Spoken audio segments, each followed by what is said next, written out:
This point in time where did they realize that they were really going back to the old law and being under bondage? And Hagar having Ishmael, Abraham's first child, they were in bondage because she was a bondservant, and they were trying to rush the promise up and thought that was the way to do it, and it was not.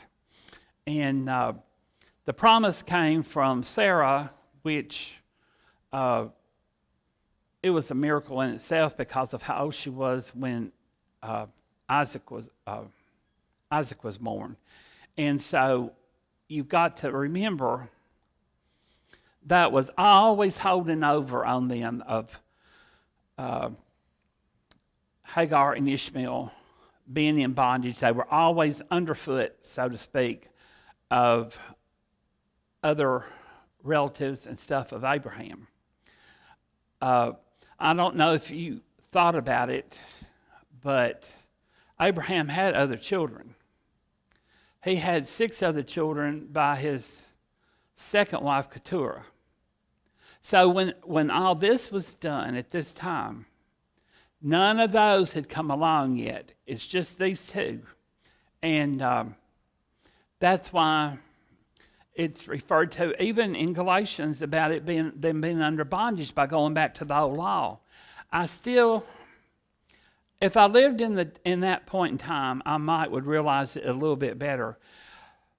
But knowing what we do today and reading what we have in front of us, it's hard to imagine that they couldn't see that. But it's like some of these false teachers of today will try to get people to change around, and that's what was happening to them at that point in time. There was evidently one person that stood out among them, because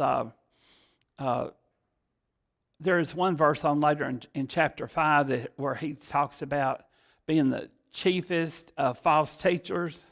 So in my mind, I couldn't help but think of people like are on TV and stuff, and have some of these mega churches and everything. That made me think about that, and I'm thinking, well, same principle, same thing, trying to get you to change and do this and play on your emotions, play on your pocketbook, different things like that.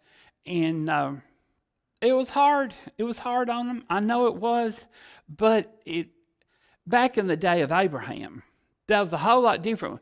When Christ died on the cross, they should have been able to have put that behind them. But they wanted to drag a few things in and hang on to them. And maybe certain groups of them only would take one thing, but there were about 4 different things that really somebody could drug along for a good little bit. One of them was circumcision. One of them was keeping the Sabbath. One of them was having mechanical music. And the other one was idolatry. Keep hanging on to a few things like that would remind them of what they were shouldn't be doing. They just couldn't part with them. But I don't know that it's not a whole lot better today. But we've got, one of our biggest things today, we've got each other to keep us strong. And there are other Christians in other parts of the country that I know for a fact are struggling, but think in their own mind, there are other Christians across the country, and they pray for them. We need to pray for them also, for them to be steadfast and hold up. But some of the trials and stuff that we have today are just, you'd never think they would get in the kind of shape they are. But anyway,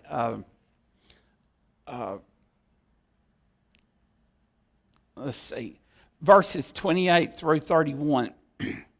Now we, brethren, as Isaac was, are children of promise. But as he who was born according to the flesh then persecuted him who was born according to the Spirit, even so it is now.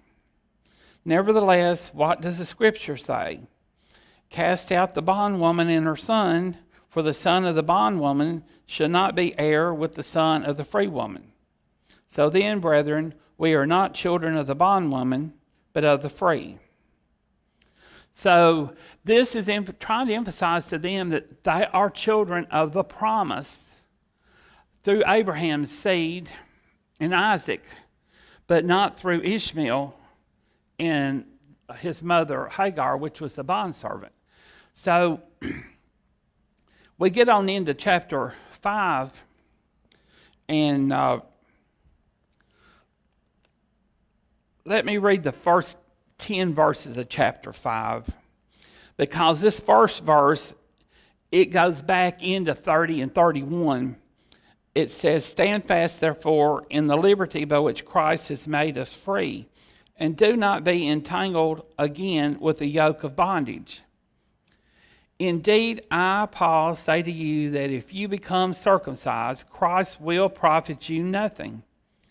And I testify again to every man who becomes circumcised that he is the debtor to keep the whole law."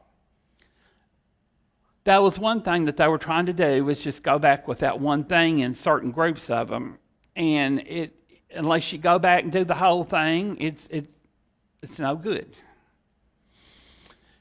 You have, in verse 4, you have become estranged from Christ, you who attempt to be justified by law. You have fallen from grace. For we through the Spirit eagerly wait for the hope of righteousness by